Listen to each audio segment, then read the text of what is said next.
Welcome to Shukla study point. आप सभी का स्वागत है आपके अपने YouTube channel Shukla study point में। मैं शिवम शुक्ला आप सभी दोस्तों का हार्दिक स्वागत करता हूं। आज के वीडियो के माध्यम से हम लोग चर्चा करेंगे समाजशास्त्र के बारे में। बीए प्रथम सेमेस्टर में अगर आप लोगों ने एडमिशन लिया है, यानी कि अभी फर्स्ट ईयर में आपने एडमिशन लिया है और आप सोच रहे हैं कि समाजशास्त्र में आपको क्या पढ़ना है, तो उसको लेकर के ऑलरेडी सिलेबस में डिस्कस कर चुका हूँ, आप लोगों ने देखा होगा। अगर नहीं देखा है तो प्लीज़ देख लीजिएगा, प्लेलिस्ट में आपको मिल जाएगा। 2024 की भी प्लेलिस्ट मैंने बना दी है, आप उसमें बहुत सारी वीडियोस देख पाएंगे। ऑब्जेक्टिव मॉडल पेपर भी देख पाएंगे, इसमें लगभग 100 से अधिक ऑब्जेक्टिव टाइप के प्रश्नों पर मैंने चर्चा करी हुई है। और 2023 वाले मॉडल पेपर, 2023 वाली जो प्लेलिस्ट है उसमें आप 2023 वाले जो मॉडल पेपर पड़े हुए हैं, लगभग 5-5 मॉडल पेपर होंगे ऑब्जेक्टिव और लिखित के, आप उनको भी देख लीजिएगा तो आपका काम बड़े आसानी से हो जाएगा। 2023 या 2022 में जो क्वेश्चन पेपर पूछे गए थे विभिन्न विश्वविद्यालयों के, उनको भी मैंने उसमें इंक्लूड किया हुआ है, तो आप सभी लोग उसको भी देख सकते हैं, ठीक है। बात की जाए सोशियोलॉजी की, तो बीए प्रथम सेमेस्टर में आप सोशियोलॉजी में क्या पढ़ते हैं भाई? आप सोशियोलॉजी में पढ़ते हैं समाजशास्त्र की मूल अवधारणाओं के परिचय के बारे में आप लोग जानते हैं, ठीक है। Introduction to basic concepts of sociology आप पढ़ते हैं। तो आखिरकार सोशियोलॉजी में जो लिखित टाइप की परीक्षा होती है, यानी अति लघुत्तरीय प्रश्न कैसे आएंगे, लघुत्तरीय प्रश्न, दीर्घोत्तरीय प्रश्न कैसे पूछे जाएंगे, कैसे लिखना है अति लघुत्तरीय प्रश्नों को, दीर्घोत्तरीय प्रश्नों को, इन समस्त चीज़ों के बारे में हम चर्चा करेंगे, ठीक है। तो आइए हम चर्चा करते हैं बेसिकली कि सोशियोलॉजी आखिरकार है क्या, सोशियोलॉजी में क्या पढ़ना है, कैसे-कैसे प्रश्न आएँगे, उनके उत्तर को कैसे लिखना है। सारी इंपॉर्टेंट चीज़ों के बारे में आज के वीडियो के माध्यम से चर्चा होने वाली है। तो आप सभी लोग सेशन को अटेंड करें, अंत तक अटेंड करें और वीडियो को लाइक और शेयर ज़रूर करें, ठीक है। चलिए अब हम जानने का प्रयास करते हैं कि आखिरकार कौन-कौन से प्रश्न आएँगे और किस तरीके से हमको उन प्रश्नों के उत्तर को लिखना है। और विश्वास मानिए कि अब की बार यही प्रश्न आपकी परीक्षा में छपने वाले हैं। देखें, BA first year first semester sociology यानी समाजशास्त्र की बात हो रही है। समाजशास्त्र में आपको पढ़ना क्या है भई? समाजशास्त्र में आपको पढ़ना है introduction to basic concepts of sociology. New model paper है उसी का 2024-25 की परीक्षाओं के लिए। मोस्ट इम्पोर्टेंट क्वेश्चंस और आंसर्स इसमें हम चर्चा करेंगे। देखिए, 3 खंड में आपका पेपर बँटा हुआ होता है, खंड आ, खंड बा और खंड सा। खंड आ से अति लघुत्तरीय प्रश्न पूछे जाते हैं, जिनमें आपको बता दूँ कि 10 प्रश्न आपसे पूछे जाते हैं। 10 के दसों प्रश्न यानी सभी प्रश्नों के उत्तर आपको करने अनिवार्य होते हैं। एक प्रश्न का उत्तर आप 50 शब्दों में लिखते हैं, ये बात भी आपको पता होगा। चूँकि मैं ऑलरेडी पहले बता चुका हूँ, हालाँकि अगर आप नहीं जानते, अभी नया-नया एडमिशन लिया है, तो कोई चिंता करने की आपको आवश्यकता नहीं है। एक-एक इन्फॉर्मेशन, छोटी से छोटी इन्फॉर्मेशन मैं वीडियो के माध्यम से देता रहता हूँ। तो आप सभी लोग चैनल को सब्सक्राइब और वीडियो को लाइक करते रहिएगा, ताकि इसी प्रकार से और भी इन्फॉर्मेटिव वीडियो मैं आपको देता रहूँ। ठीक है? चलिए, तो 50 शब्दों में एक प्रश्न का उत्तर आपको लिखना है। तो आइए उसी श्रृंखला में हम लोग आगे बढ़ते हैं और जानते हैं कौन-कौन से प्रश्न आपकी परीक्षा में छपने वाले हैं अब की बार। पिछले वर्ष या उससे पिछले वर्ष यानी 2022 और 23 के क्वेश्चन पेपर को देखिएगा तो लगभग यही प्रश्न आपको मिलेंगे। और मॉडल पेपर में जो मैंने बताया था 90% क्वेश्चंस वही आए हैं। तो आप सभी लोग अगर इस मॉडल पेपर को अंत तक देखिएगा, इन प्रश्नों को तैयार कर लीजिएगा, तो एक भी प्रश्न आपका छूट करके नहीं जाएगा। आप बहुत ही खुशी हो जाएँगे और आपको बड़ा अच्छा लगेगा जब एक एक पेपर की आप परीक्षा देंगे तो, चूँकि आपके सीनियर्स लोग दे दिए हुए हैं, उनको पता होगा। चलें, सबसे पहला प्रश्न आपसे बन सकता है कि समाजशास्त्र क्या है? ऐसे आपको लिख कर के दे देगा समाजशास्त्र। अब आपको इसमें क्या करना है? तो उसके लिए मैं आपको बताऊँगा कि क्या लिखना होता है। समाजशास्त्र लिखने का मतलब सीधा-सीधा होगा कि समाजशास्त्र की परिभाषा आप दीजिए। समाजशास्त्र के बारे में आप बताएँ। तो समाजशास्त्र आप क्या लिखेंगे? समाजशास्त्र चूँकि 2 शब्दों से मिलकर के बना है, एक है समाज और दूसरा है शास्त्र, ठीक है?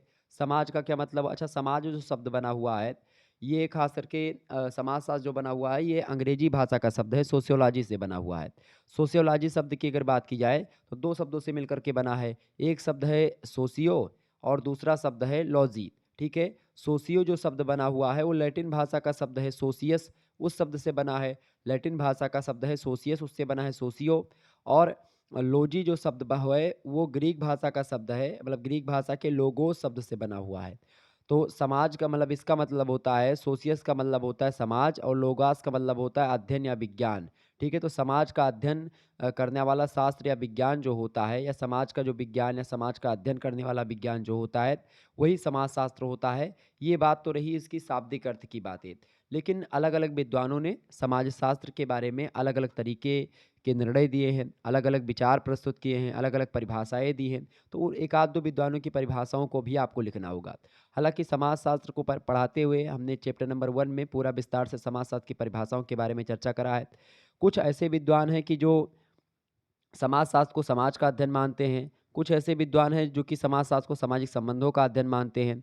कुछ ऐसे विद्वान हैं जो कि समाजशास्त्र को सामाजिक जीवन, घटनाओं, व्यवहार और कार्यों का अध्ययन मानते हैं।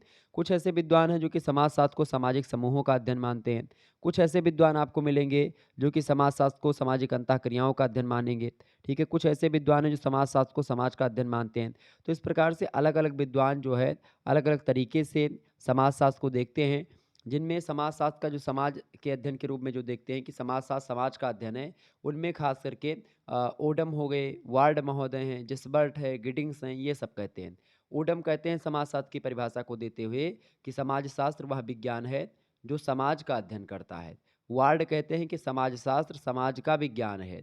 जिसबर्ट कहते हैं कि समाजशास्त्र सामान्यतया समाज के विज्ञान के रूप में परिभाषित किया जा सकता है। गिडिंग्स महोदय कहते हैं कि समाजशास्त्र समग्र रूप से समाज का क्या होता है, एक क्रमबद्ध वर्णन होता है, एक क्रमबद्ध व्याख्या होती है। तो इस प्रकार से ये विद्वान हो गए। दूसरे वे विद्वान हैं जो कि समाजशास्त्र को सामाजिक संबंधों का अध्ययन मानते हैं, यानी sociology is the study of social relationship. ठीक है? अब सामाजिक संबंधों का अध्ययन मानने वालों में कौन कौन है? सबसे पहला नाम तो मैकाइबर पेज का आता है, क्यूबर का आता है, उसके बाद फिर रोज सेमल का आता है, उसके बाद में ग्रीन महोदय का भी नाम आता है। मैकाइबर पेज क्या कहते हैं? एक कथन बड़ा फेमस है, आप सभी लोगों ने शायद सुना हो, कक्षा 12 में अगर आपने समाजशास्त्र पढ़ा होगा तो आपको पता होगा। मैकाइबर पेज का एक कथन है कि समाजशास्त्र जो है सामाजिक संबंधों का जाल है, या समाज सामाजिक संबंधों का जाल है, ऐसा आप लोगों ने सुना होगा।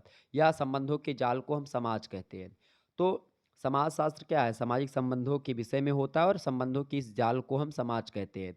ठीक है? ये कथन मैकाइबर पेज का है। तो मैकाइबर पेज सामाजिक संबंधों को ही समाज बताते हैं। और इसी दृष्टि से अगर देखें तो चूंकि समाजशास्त्र समाज का अध्ययन करता है, तो सामाजिक संबंध के मिलने से ही समाज का निर्माण होता है। समाज को आप ना तो देख सकते हो, ना आप छू सकते हो, यानी समाज एक अमूर्त प्रक्रिया होती है।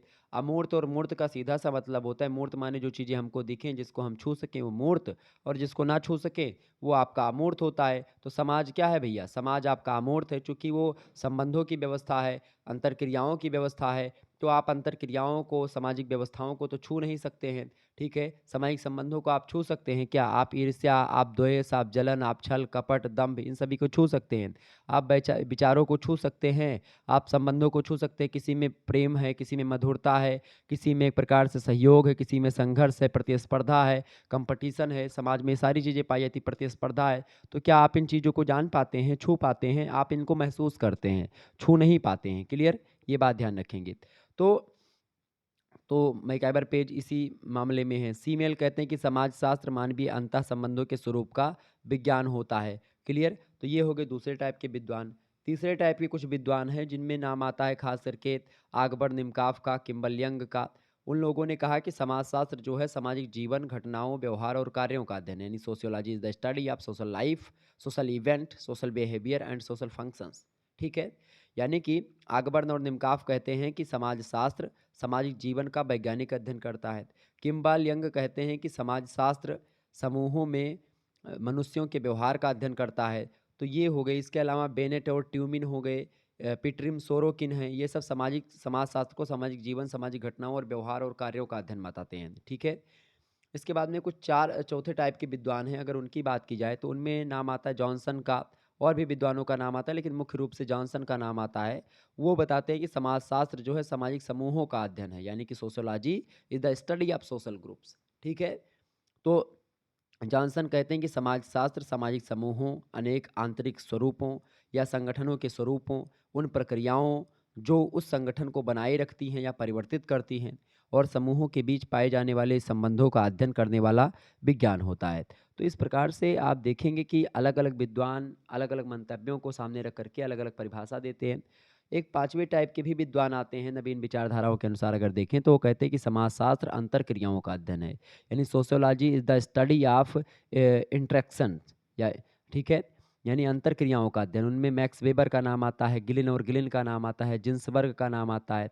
मैक्स वेबर कहते हैं कि समाजशास्त्र एक ऐसा विज्ञान है जो सामाजिक क्रिया का निर्वाचनात्मक अर्थ व्यक्त करने का प्रयत्न करता है, ताकि इसकी गतिविधि तथा परिणामों के कारण सहित विवेचना की जा सके। कुल मिलाकर के मैक्स वेबर कहते हैं कि समाजशास्त्र सामाजिक क्रियाओं का अध्ययन होता है, तथा सामाजिक अंतःक्रिया ही समाजशास्त्र की अध्ययन की विषय वस्तु होती है, या उसका एक प्रकार से उसका स्कोप होता है, सोशोलॉजी का अंतरक्रिया। ठीक है? तो अगर देखें हम एक छठे टाइप के भी विद्वान हैं जो कि इसको दो भागों में बांटते हैं, खास करके समाजशास्त्र के अध्ययन क्षेत्र को उसको दो भागों में बांट करके पढ़ते हैं। एक स्वरूपात्मक संप्रदाय यानी विशिष्टवादी संप्रदाय, एक समन्वयात्मक संप्रदाय जिसको सामान्य संप्रदाय कहते हैं। तो अलग अलग विद्वान जैसे स्वरूपात्मक संप्रदाय या विशिष्टवादी संप्रदाय में नाम आता है जॉर्ज सीमेल का, वीरकांत का, मैक्स वेबर का, वान बीच का। ये सब स्वरूपात्मक संप्रदाय से रिलेटेड हैं समाजशास्त्र के। ऑब्जेक्टिव में कई बार आपसे प्रश्न पूछता है। और समन्वय संप्रदाय से या जिसको आप बोलते हैं सामान्य संप्रदाय समाजशास्त्र का, उसमें नाम आता है दुर्खीम का, लेस्टर का, वार्ड सोरोकिन का, वार्ड का, पीटरिम सोरोकिन का, हाबहाउस का, इन सभी का नाम आता है। ठीक है, ये बात ध्यान रखेंगे। इमाइल दुर्खीम कहते हैं कि समाजशास्त्र जो है सामूहिक प्रतिनिधानों का विज्ञान है। लगातार ऑब्जेक्टिव में प्रश्न ये पूछा गया कि समाजशास्त्र सामूहिक प्रतिनिधानों का विज्ञान है, ये कथन किसका है? तो आप बताएंगे इमाइल दुर्खीम का है। क्लियर? तो ये रहा समाजशास्त्र की कुछ बातें जो कि मैंने आपको बताई और विस्तार से समझाने का काम किया समाजशास्त्र के बारे में। निश्चित तौर पर आपके समझ में सारी बातें आ गई होंगी। आगे बढ़ते हैं। हालांकि ये प्रश्न आपका 50 शब्द में ही लिखना था, लेकिन मैंने आपको इसको दीर्घ उत्तरीय वे में आपको समझा दिया ताकि आपसे कैसा भी प्रश्न पूछे आप आसानी से कर पाएँ। ठीक है? दूसरा क्वेश्चन आप देखेंगे भैया। दूसरा प्रश्न है समाजशास्त्र तथा राजनीति शास्त्र में क्या संबंध है और क्या अंतर है? ये प्रश्न आपसे पूछा जा सकता है एग्जाम में परीक्षा की दृष्टि से। एक दीर्घ उत्तरीय का प्रश्न मैंने ऑलरेडी करवा दिया है, आप लोगों ने अगर नहीं देखा होगा तो देख लीजिएगा। समाजशास्त्र और मानव शास्त्र के बीच में क्या संबंध है और क्या अंतर है, इसको लेकर के एक वीडियो मैंने बनाई हुई है सोशियोलॉजी की, अभी जल्द में ही, तो उसको आप देख लीजिएगा। वो प्रश्न आपकी परीक्षा में आने वाला है। बताएं समाजशास्त्र और राजनीति शास्त्र में क्या संबंध है और क्या अंतर है? ये प्रश्न 2022-2023 में लगातार पूछा गया है और अब की बार भी पूछा जाएगा, ये बात ध्यान रखेंगे। तो समाजशास्त्र की बात की है तो समाजशास्त्र के अंतर्गत किसका अध्ययन करते हैं भैया? हम समाज का अध्ययन करते हैं। ठीक है? जबकि राजनीति शास्त्र के अंतर्गत हम किसका अध्ययन करते हैं? उसमें हम राज्य का अध्ययन करते हैं। क्लियर? ये बात ध्यान रखेंगे। जिसबर्ट महोदय कहते हैं समाजशास्त्र और राजनीति शास्त्र के संबंध को बताते हुए कि राजनीति शास्त्र उन सामाजिक समूहों से रिलेटेड होता है जो राज्य की स्वायत्तता के अंतर्गत संगठित होते हैं। राज्य को एक सामाजिक संस्था के रूप में देखा जाता है और वास्तव में समाज का ही एक अंग होता है राज्य। ठीक है? राज्य समाज का क्या होता है? अंग होता है। यानी समाजशास्त्र एक बड़ी विषय वस्तु है। समाज शास्त्र जो होता है उसके अंतर्गत सामाजिक जीवन के समस्त पहलू आ जाते हैं। लेकिन पॉलिटिकल साइंस के अंतर्गत या राजनीति विज्ञान के अंतर्गत आप देखेंगे तो समस्त पहलू नहीं आते हैं, राजनीति वाला पहलू ही केवल आता है। यानी कि राजनीति शास्त्र केवल एक पहलू का अध्ययन करता है, वो है राजनीतिक पहलू, वो है पॉलिटिकल अप्रोच। ठीक है? समझ रहे चीज़ों को? तो वो चीज़ें हैं।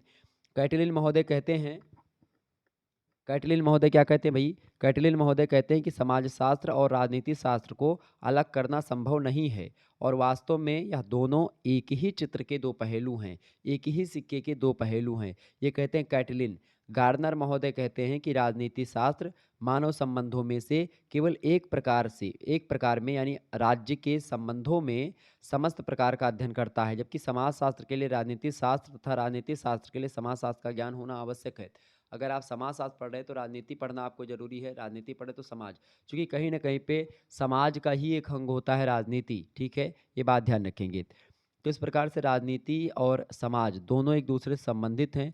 राजनीति समाजशास्त्र की एक शाखा होती है जो दोनों विषयों को जोड़ती है। राजनीति समाजशास्त्र में दलों, दबाव समूहों, चुनावों, प्रशासनिक व्यवहार, राजनीतिक विचारधाराओं, इन सभी का अध्ययन किया जाता है राजनीतिक समाजशास्त्र में।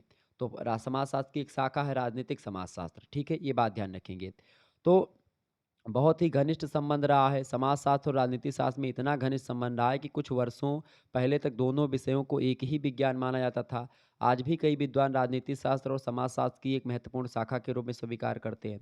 राजनीति शास्त्र राज्य की क्रियाओं से रिलेटेड होता है, जबकि समाज मतलब कि राजनीति राज्य की क्रियाओं से संबंधित समाज का विस्तृत अध्ययन करता है और मानव व्यवहार को राजनीतिक दृष्टिकोण से देखने का प्रयास करता है। राजनीति शास्त्र में क्या होता है? प्रमुख रूप से सत्ता और राजनीतिक संबंधों का अध्ययन किया जाता है। तो कुल मिलाकर के समाजशास्त्र और राजनीति शास्त्र में बड़ा जबरदस्त संबंध है। अंतर को लेकर के भी प्रश्न पूछा जाता है इन दोनों में। तो अंतर क्या है इसको भी इसी समय में लगे हाथ आपको बता दूं ताकि कोई भी दिक्कत ना हो। आपसे दीर्घ उत्तरीय, लघु उत्तरीय कैसा भी प्रश्न पूछे इन दोनों सब्जेक्ट के बीच में तो आप आसानी से बता पाएँ। तो राजनीति और समाजशास्त्र में घनिष्ठ संबंध होने के पश्चात भी दोनों विषयों में काफ़ी अंतर आपको मिलेगा। दोनों ही अपने आप में स्वतंत्र विषय हैं और ख़ास करके एक प्रकार से एक दूसरे से अलग भी हैं। हालांकि संबंधित जरूर हैं, लेकिन अलगाव भी आपको देखने को मिलता है। जैसे कि पहला अंतर आप ऐसे स्पष्ट कर सकते हैं कि समाज शास्त्र का दृष्टिकोण जो है वो व्यापक है, बड़ा है, सामाजिक है, जबकि राजनीति शास्त्र का दृष्टिकोण सीमित है और राजनीतिक है। क्लियर। दूसरा अंतर आप ये लिख सकते हैं कि समाज शास्त्र प्राचीन तथा आधुनिक सभी प्रकार के समाजों का अध्ययन करता है, जबकि राजनीति शास्त्र में केवल संगठित समाज का ही अध्ययन किया जाता है, बिखरे हुए समाज का अध्ययन नहीं किया जाता है। क्लियर, ये बात ध्यान रखेंगे। यानी राजनीति शास्त्र जो है वो केवल आधुनिक समाजों का या संगठित समाजों का अध्ययन करता है, जबकि समाजशास्त्र जो है प्राचीन और आधुनिक या बिखरा और संगठित दोनों प्रकार के समूहों का अध्ययन करता है। तीसरा अंतर आप ये लिखेंगे कि समाज शास्त्र में क्या होता है, राजनीतिक व्यवस्था का सामाजिक व्यवस्था की एक उप व्यवस्था के रूप में अध्ययन किया जाता है, जबकि राजनीति शास्त्र में राजनीतिक व्यवस्था का स्वतंत्र रूप से अध्ययन किया जाता है। चौथा अंतर आप ये लिख सकते हैं कि समाजशास्त्र अपेक्षाकृत अधिक व्यवहारिक विज्ञान है। समाजशास्त्र एक बिहेवियरल साइंस है, जबकि राजनीति शास्त्र समाजशास्त्र की अपेक्षा कम व्यवहारिक विज्ञान है। राजनीति शास्त्र व्यवहारिक कम है, चूंकि राजनीति शास्त्र को आप देखते हैं बहुत कम ही लोग जान पाते हैं। आप परिवार की परिभाषा जानते हैं, चूंकि आप परिवार में रहते हैं। आप विवाह के बारे में जानते हैं, चूंकि आपका विवाह होना है, या आपके आड़ी पड़ोस में सभी लोगों का विवाह हुआ होगा, तो आप विवाह संस्था को या विवाह जो कर्म होता है, सांस्कृतिक जो कार्य होता है, संस्कार होता है, उसको आपने देखा। आपने जाना कि भाई लोक रीतियाँ क्या होती हैं, जन रीतियाँ क्या होती हैं, सामाजिक मानदंड क्या हैं, सामाजिक नियम क्या हैं, ये आप लोग जानते हैं, आप लोग उनसे परिचित हैं, आप लोग उनको फॉलो भी करते हैं। लेकिन क्या आप लोग संविधान के बारे में उतना जानते हैं जितना आप विवाह और आप परिवार और आप एक प्रकार से अपने घर के बारे में, आप क्रीड़ा समूह और नातेदारी, रिश्तेदारी, जजमानी व्यवस्था के बारे में जानते हैं, जाति व्यवस्था और वर्ण व्यवस्था के बारे में जानते हैं? क्या आप उतना संविधान के अनुच्छेदों के बारे में जानते हैं? नहीं जानते हैं, क्योंकि वो व्यवहारिक नहीं है।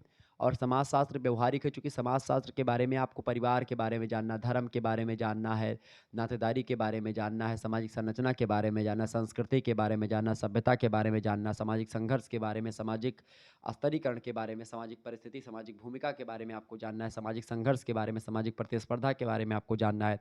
तो कहीं न कहीं पे आपको ये दिमाग में ज़रूर आता होगा कि समाजशास्त्र जो है, ऐसा लगता होगा पढ़ने में कि बड़ा सरल है। लेकिन राजनीति शास्त्र पढ़ते वक़्त आपको थोड़ा कठिनाई का अनुभव करना पड़ता होगा, चूँकि वो कम व्यावहारिक है, ठीक है? ये बात ध्यान रखेंगे, चौथा अंतर। पाँचवाँ अंतर आप ये लिख सकते हैं कि समाजशास्त्र में समानवीकरण तथा सिद्धांतों का निर्माण किया जाने लगा है, जबकि राजनीति शास्त्र में सिद्धांत विकसित नहीं हो पाया है। तो समाजशास्त्र में सिद्धांतों का निर्माण होने लगा है और राजनीति शास्त्र में सिद्धांत अभी तक विकसित नहीं हो पाया है। क्लियर? ये बात ध्यान रखेंगे। तो ये दोनों सब्जेक्ट में अंतर और दोनों सब्जेक्ट में समानता मैंने बता दिया। तो ऑब्जेक्टिव प्रश्न पूछेगा तो भी आप बताएंगे बहुत सारा, यहाँ से क्लियर हो गया होगा। अति लघु उत्तरीय पूछेगा तो आप आसानी से बता पाएंगे, लघु उत्तरीय पूछेगा बिल्कुल आसानी से बताएंगे, दीर्घ उत्तरीय भी अगर पूछता है तो बड़ी ही आसानी से आप बता पाएंगे। क्लियर? आगे बढ़िए। तीसरा प्रश्न आपकी स्क्रीन पर आ चुका है समुदाय के बारे में। समुदाय क्या होता है भाई, फटाफट से आप बताने का प्रयास करेंगे। ऑब्जेक्टिव मॉडल पेपर ऑलरेडी 2024 का मैंने अपलोड कर दिया है, आप लोगों ने नहीं देखा तो देख लीजिएगा। प्रश्न आपसे पूछा गया, समुदाय किसे कहते हैं, समुदाय का अर्थ बताएं। बहुत ही इंपॉर्टेंट प्रश्न है परीक्षा की दृष्टि से आपके। समुदाय के बारे में अगर बात की जाए तो समुदाय किसे कहते हैं बाबू? समुदाय क्या है, फटाफट से आप बताएंगे। समुदाय को अंग्रेजी में क्या बोलते हैं? समुदाय को अंग्रेजी में बोलते हैं कम्युनिटी। क्या बोलते हैं? कम्युनिटी बोलते हैं। कम्युनिटी जो शब्द है, इसकी अगर बात की जाए तो कितने शब्दों से मिलकर के बना भैया कम्युनिटी? कम्युनिटी जो शब्द है ये खास करके दो भाषा से, मतलब कि दो शब्दों से मिलकर के बना है। और किस भाषा के शब्द से मिलकर के बना है? तो लैटिन भाषा के शब्द से मिलकर के बना है। लैटिन भाषा में दो शब्द हैं, एक है कॉम, यानी जिसको आप बोलते हैं ठीक है, कॉम का मतलब क्या होता है? COM, com. और एक होता है म्यूनिस, ठीक है। म्यूनिस का मतलब MUNIS, ठीक है, म्यूनिस। तो कॉम का मतलब होता है, कॉम का मतलब होता है एक साथ, यानी कि टुगेदर जिसको आप अंग्रेजी में बोलते हैं। और म्यूनिस का मतलब होता है सेवा करना, यानी टू सर्व। यानी समुदाय का शाब्दिक अर्थ क्या होगा? एक साथ सेवा करना ही समुदाय कहलाता है। वास्तव में समुदाय जो होता है व्यक्तियों का वह समूह होता है जिसमें उनका सामान्य जीवन व्यतीत होता है।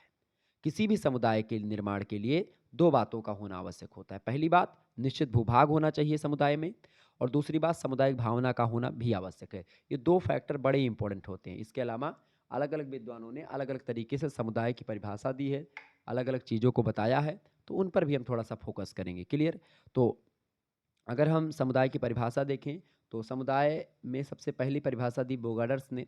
बोगाडर्स महोदय कहते हैं कि समुदाय एक ऐसा सामाजिक समूह होता है जिसमें कुछ अंशों तक हम की भावना होती है।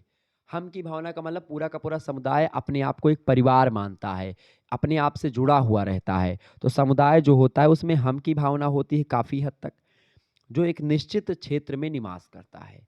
इसका एक दायरा होता है, जैसे इतना दायरा फिक्स है कि भाई इतने एकड़ में फैली हुई ज़मीन है, उस पर सामान्य नियमों के द्वारा बंधे हुए लोग अपना समस्त जीवन व्यतीत करते हैं और इस पर्टिकुलर रीजन में, इस पर्टिकुलर स्थान पर वो रहते हैं और अपना सामान्य जीवन के उद्देश्यों को पूर्ण करते हुए अपने प्राणों का अंत कर देते हैं। तो इस प्रकार से समुदाय में हम की भावना होती है, निश्चित भूभाग होता है, ठीक है, ये बात ध्यान रखेंगे। व्यक्तियों का समूह होता है समुदाय, सामान्य जीवन होता है, सामान्य नियम होता है, विशिष्ट नाम होता है अपना कुछ समाज मतलब समुदाय का, अस्थायित्व होता है समुदाय में, स्वतः जन्म होता है समुदाय का, कोई इसको बनाता नहीं है, वो अपने आप आ जाता है, निश्चित भौगोलिक क्षेत्र होता है, सदस्यता अनिवार्य होती है, क्योंकि आप जैसे पैदा होते हैं आप किसी न किसी समुदाय के ही आप होते हैं, क्लियर। और इसके अलावा सामुदायिक भावना पाई जाती है, आत्मनिर्भरता होती है, समुदाय अपने आप में निर्भर होते हैं, किसी से मांगने जांचने की कुछ आवश्यकता नहीं पड़ती है, किसी दूसरे पर डिपेंड नहीं होते हैं समुदाय, ये बात भी आप ध्यान रखेंगे, क्लियर। तो ये होता है समुदाय। समुदाय की परिभाषा को देते हुए डेविस कहते हैं, किंग्सले डेविस, कि समुदाय सबसे छोटा वह क्षेत्रीय समूह होता है जिसके अंतर्गत सामाजिक जीवन के समस्त पहलू आ जाते हैं। ऑब्जेक्टिव में कई बार परीक्षा में प्रश्न पूछा गया कि समुदाय सबसे छोटा वह क्षेत्रीय समूह होता है जिसके अंतर्गत सामाजिक जीवन के समस्त पहलू आ जाते हैं, किंग्सले डेविस का कथन है। मैकाइवर पेज कहते हैं कि जहाँ कहीं एक छोटे या बड़े समूह के सदस्य एक साथ रहते हैं और उद्देश्य विशेष में भाग ना होकर के सामान्य जीवन की मौलिक दशाओं में भाग लेते हैं, उस समूह को हम समुदाय कहते हैं। अभी आप समिति पढ़ेंगे, अभी आप समिति जब पढ़ेंगे, समितियां क्यों बनाई जाती हैं? समितियां जो होती हैं किसी निश्चित उद्देश्य को ध्यान में रख करके बनाई जाती हैं, ठीक है। लेकिन समुदाय का जो उद्देश्य होता है निश्चित नहीं होता है, सामान्य उद्देश्य होता है। जैसे कि आप लोग रहते हैं अपने गांव में, तो आपका सामान्य उद्देश्य है, आप पैदा हुए हैं तो एक प्रकार से आपका गांव जो होता है एक समुदाय के टाइप का हो गया, ठीक है। क्योंकि आप गांव में रहते हैं, आपके गांव को अगर कोई दूसरे गांव वाला मारेगा आपके किसी बच्चे को तो आपको बुरा लगेगा, आप अपने गांव की तरफ से लड़ेंगे पहले।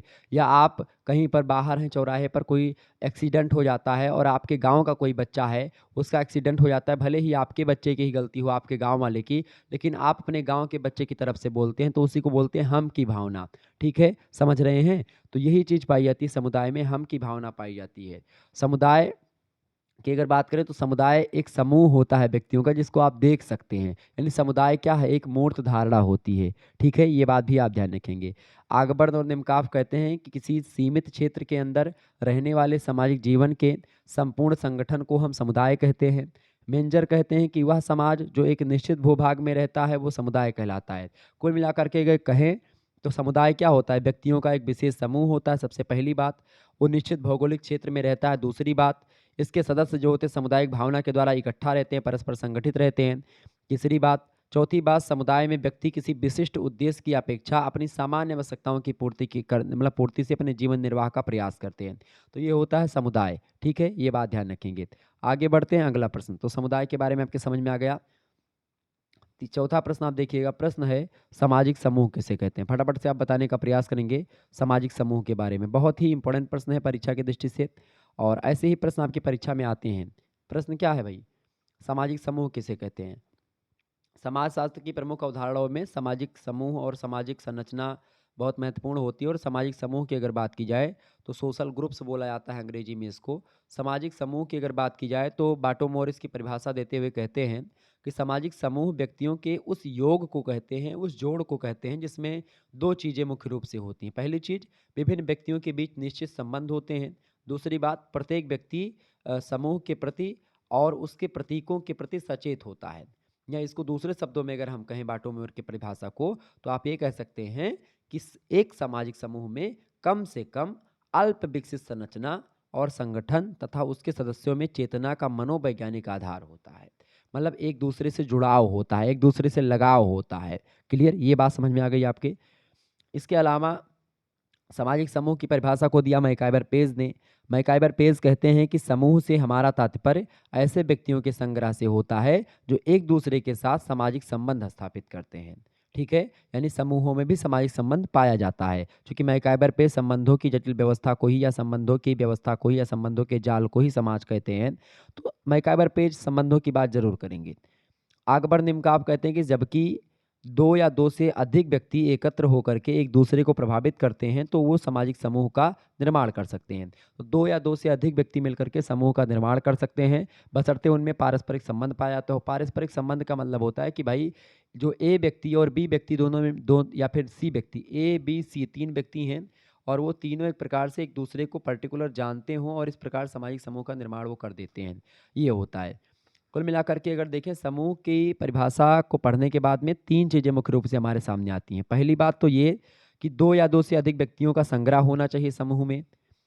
दूसरी बात ये कि उनमें प्रत्यक्ष और अप्रत्यक्ष का संबंध होना चाहिए, चाहे ए बी आपस में संबंधित हो और बी का दोस्त हो सी, और बी ला करके ए से परिचय करवा दे तो वो भी समूह बन जाएगा, वो भी उसको भी समूह कहेंगे। तीसरी बात ये कि उनकी क्रियाओं का आधार समान हित या उद्देश्य होना चाहिए, सामान्य उद्देश्य होना चाहिए, ठीक है, और उसी समान उद्देश्य के द्वारा जुड़े हों। कोई निश्चित उद्देश्य नहीं होना चाहिए समूह का, ठीक है। समूह का उद्देश्य जो होता है सामान्य उद्देश्य होता है, जिस प्रकार से समुदाय का होता है। क्लियर, ये बात ध्यान रखेंगे। कुल मिलाकर के अगर कहें तो सामाजिक समूह केवल व्यक्तियों का संग्रह मात्र नहीं होता है, इन व्यक्तियों के मध्य पारस्परिक संबंधों का होना भी आवश्यक है।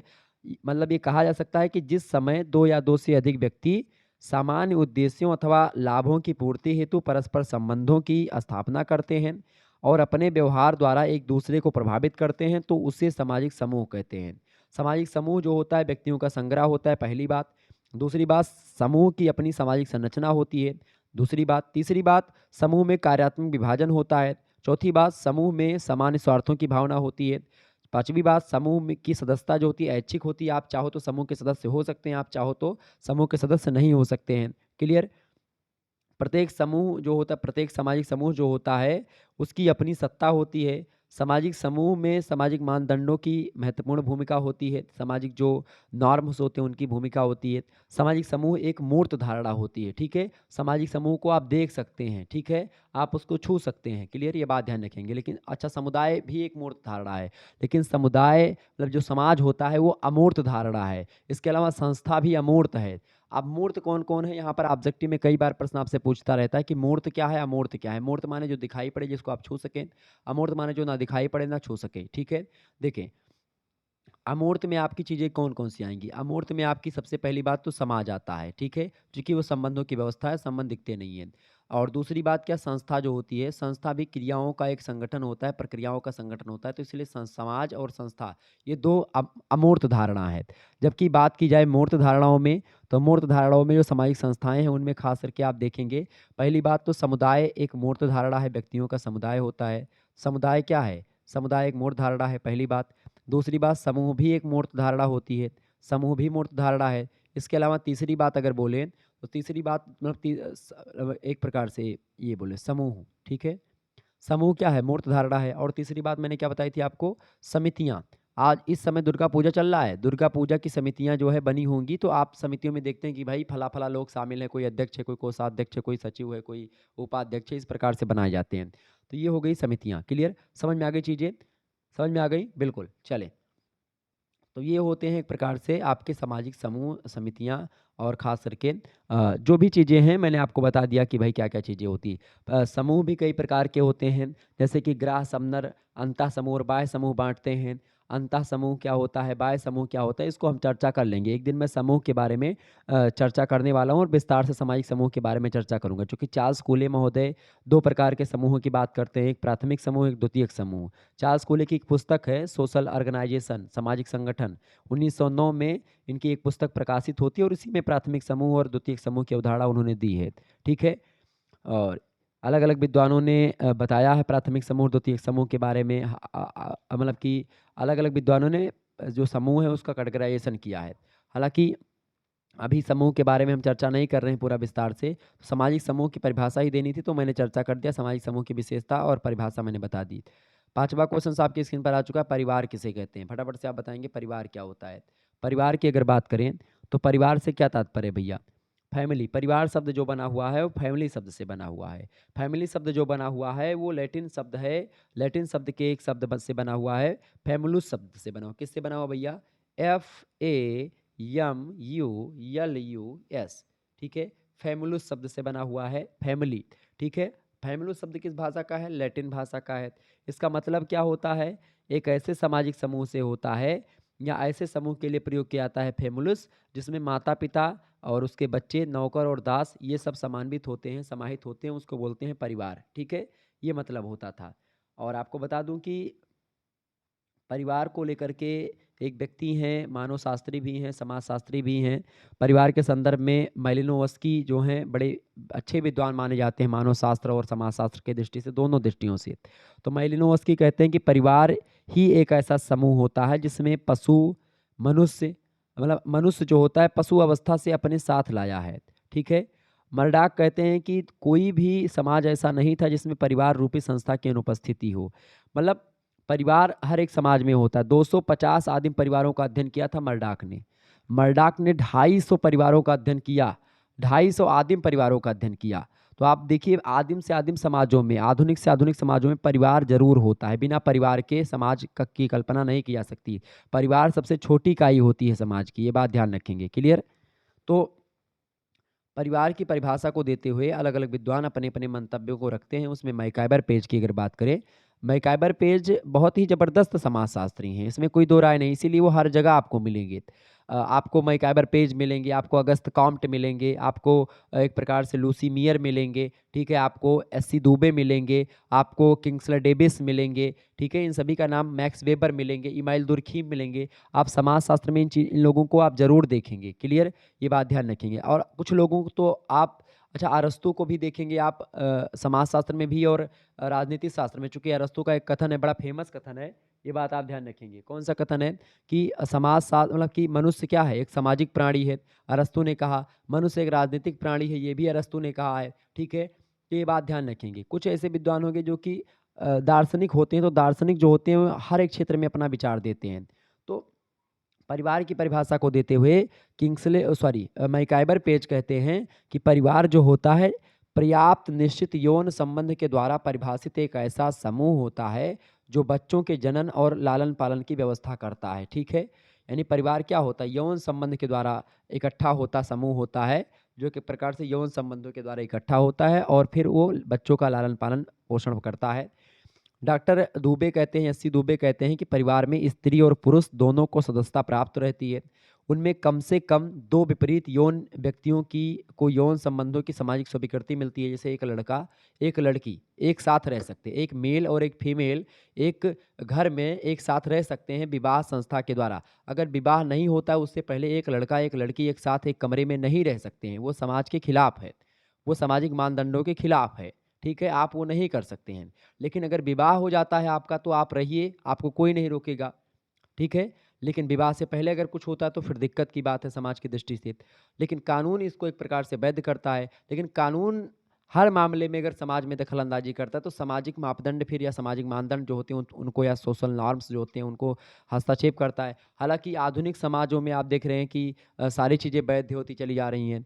हर चीज़ों में आप देख रहे हैं कि सामाजिकता में जो है समाज चीज़ों को आप देख रहे हैं कि समाज में अलग अलग बदलाव हो रहे हैं, लोग आधुनिक हो रहे हैं, लोग लिव इन रिलेशनशिप आजकल चल रहा है, तो उसमें परिवार या विवाह के द्वारा कोई वो नहीं होता है। तो परिवार में एक प्रकार से विवाह संस्था जब हो जाती, विवाह के द्वारा ही परिवार बनता है और एक विषमलिंगी प्राणी यानी एक मेल और एक फीमेल दोनों एक साथ रह सकते हैं और रहते हैं, और उनके जो बच्चे होते हैं वो तीनों लोग मिलकर के परिवार का निर्माण करते हैं। क्लियर? ये बात ध्यान रखेंगे। एससी दुबे ये बात बोलते हैं। क्लियर? इसके अलावा लूसी मियर क्या कहते हैं?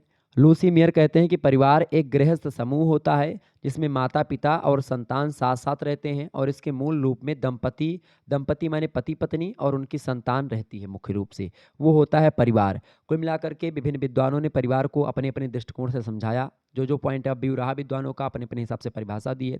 हालांकि आपका भी पॉइंट ऑफ व्यू कुछ होना चाहिए। आप बीए करने आए हैं, इंटर पास करके आए हैं, तो आपका भी कुछ विचार होगा। जरूरी नहीं कि कोई विद्वान ही बता रहे, जो मैकाइबर पेज कहें वह मानो, जॉन एससी दुबे कहें वह मानो, जॉन लूसी मियर कहाँ है, अगस्त काम्ट कहाँ है, मैक्स वेबर, इमाइल दुर्खीम कहाँ है, वह जरूरी नहीं कि हम सब मानिए।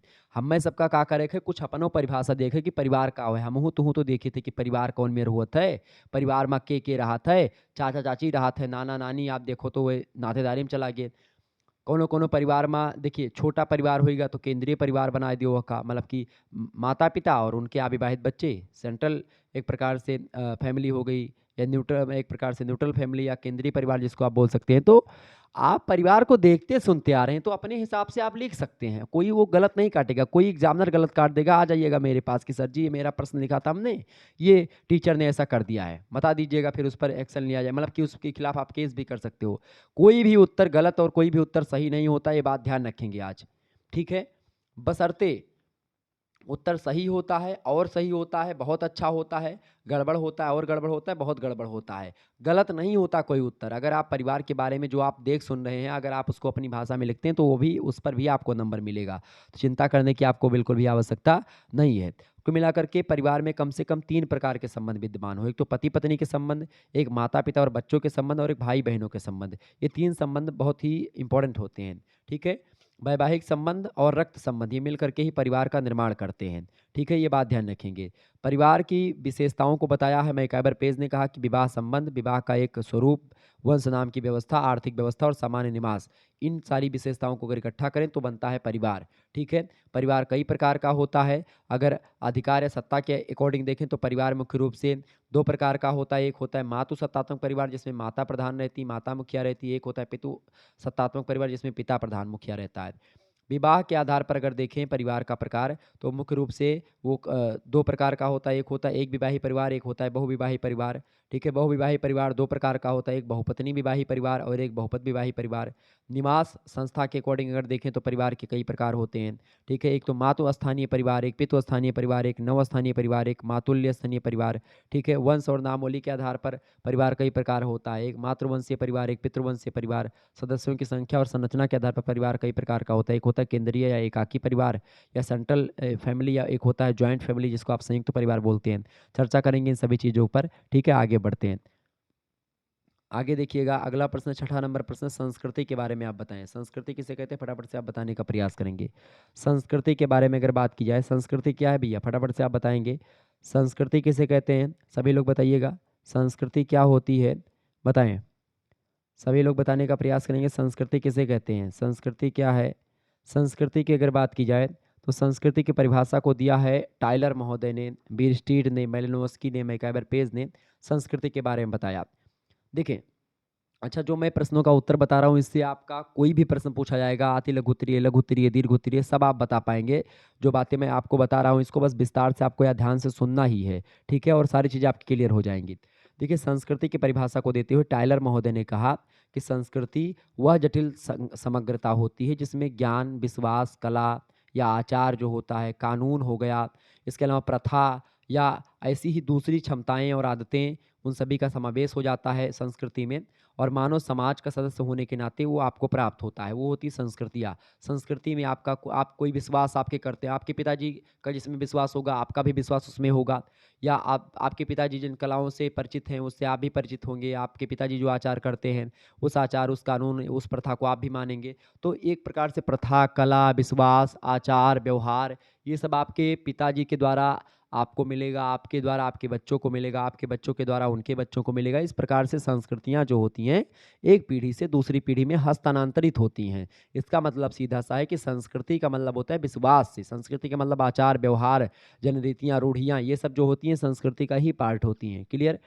बीर स्ट्रीट कहते हैं कि संस्कृति एक जटिल संपूर्णता होती है जिसमें वे सभी ढंग सम्मिलित कर लिए जाते हैं जिन पर हम विचार करते हैं, वह कार्य करते हैं, और वह सब कुछ है जो समाज में सदस्य होने के नाते हम अपने पास रखते हैं। मैलिनोवस्की कहते हैं कि संस्कृति प्राप्त आवश्यकताओं की एक व्यवस्था और उद्देश्य पूर्ण क्रियाओं की संगठित व्यवस्था ही संस्कृति होती है। मैकइवर पेज कहते हैं कि संस्कृति हमारे नित्य प्रतिदिन के रहन सहन, हमारा जो साहित्य है, हमारा धर्म, कला, मनोरंजन, आनंद में पाए जाने वाले जो विचार हैं, उन सभी के ढंग में हमारी प्रकृति की अभिव्यक्ति होती है संस्कृति। कुल मिलाकर के संस्कृति में सारे के सारे जितने भी रीति रिवाज होते हैं वो शामिल कर लिए जाते हैं, प्रथाएं जितनी भी हैं सब शामिल कर ली जाती हैं, रूढ़ियाँ जितनी हैं वो सब आ जाती हैं, चाहे वो कल्याणकारी हों अथवा वो हानिकारी हों, सभी चीज़ों को शामिल कर लिया जाता है संस्कृति में। संस्कृति को मिलाकर के पर्यावरण का मानव निर्मित भाग है, किसने कहा था, हर्ष कोविट्ज़ ने कहा। तो कहीं न कहीं पे आप देखिएगा संस्कृतियाँ जो होती हैं वो रीति-रिवाज वगैरह, प्रथाएँ, रूढ़ियाँ ये सब उसमें समाहित कर दी जाती हैं। संस्कृतियों की अगर विशेषताओं की बात की जाए, संस्कृति सबसे पहली बात एक सीखा हुआ व्यवहार होता है। दूसरी बात संस्कृति एक पीढ़ी से दूसरी पीढ़ी में हस्तांतरित होती है। तीसरी विशेषता संस्कृति में सामाजिक गुण निहित होता है। चौथी बात संस्कृति अपने समाज के लिए आदर्श प्रस्तुत करती है। पाँचवीं बात कि क्या करना है, क्या नहीं करना है। पाँचवीं बात संस्कृति मानवीय आवश्यकताओं की पूर्ति करती है। छठी बात संस्कृति में अनुकूलन की क्षमता होती है कि भाई जैसे-जैसे परिवर्तन होगा उसके अकॉर्डिंग संस्कृतियाँ बदलती भी रहती हैं। सातवीं बात संस्कृति में अनुकूलन की क्षमता के साथ-साथ संस्कृति परिवर्तनशील होती है। इसके अलावा आठवीं बात सामाजिक विभिन्नताओं के कारण संस्कृति में विभिन्नताएँ होती हैं, अलग-अलग समाज की संस्कृतियाँ अलग-अलग हो सकती हैं। इसके अलावा 9वीं विशेषता आप लिख सकते हैं संस्कृति मानव निर्मित होती हैं। क्लियर? ये बात ध्यान रखेंगे। संस्कृतियाँ 2 रूप प्रकार की होती हैं, एक होती है भौतिक संस्कृति, एक होती है अभौतिक संस्कृति। भौतिक संस्कृति जिसको आप छू सकते हैं, जिसको आप देख सकते हैं, जिसको अपनी इंद्रियों के द्वारा महसूस कर सकते हैं, वो संस्कृतियाँ होती हैं भौतिक संस्कृति। जैसे कुर्सी, मेज़, भवन, पंखा, औजार, टीवी, ठीक है? मोबाइल, लैपटॉप ये सब जो होता है मेज़, कुर्सी ये सब आपके जो होते हैं, ये सब भौतिक संस्कृति है, इसको आप छू देख सकते हैं, ठीक है? लेकिन एक होती है अभौतिक संस्कृति। अभौतिक संस्कृतियों को एक प्रकार से आप ना तो देख सकते हैं और ना ही उसको आप छू सकते हैं। बस केवल और केवल उसको आप महसूस कर सकते हैं। जैसे कि कोई कोई विश्वास होता है। आप किसी का विश्वास छू पाते हैं, किसी का विश्वास देख पाते हैं कि भाई जो है फलाने का विश्वास जो है करिया दिखता है या फलाने का विश्वास गोरा दिखता है या आप किसी के विचार को जान पाते हैं कि इनका विचार जो है गोरहर है या करिया है या सांवर है, कौन मेयर है जान पावत हो, कभो देखियो विश्वास का छुयो कि विश्वास ठंड है कि गरम है। या विचार कौन मेर होत है, व्यवहार का ढंग का है, यका सब कभो देखे हो, कभो दखान नाई दखान, ठीक है? तो जब नाई दखान तो के मतलब का होइगा अभौतिक संस्कृति होई गए और जौन चीज़ दखाए पर जौन आप टप से पकड़ लियो, जौन छुई लो, तुरके दौड़ के पकड़ लियो जका, उ जान लो भौतिक संस्कृति हुए। भौतिक माने जका आप छुई सको, देख सको, ठीक है?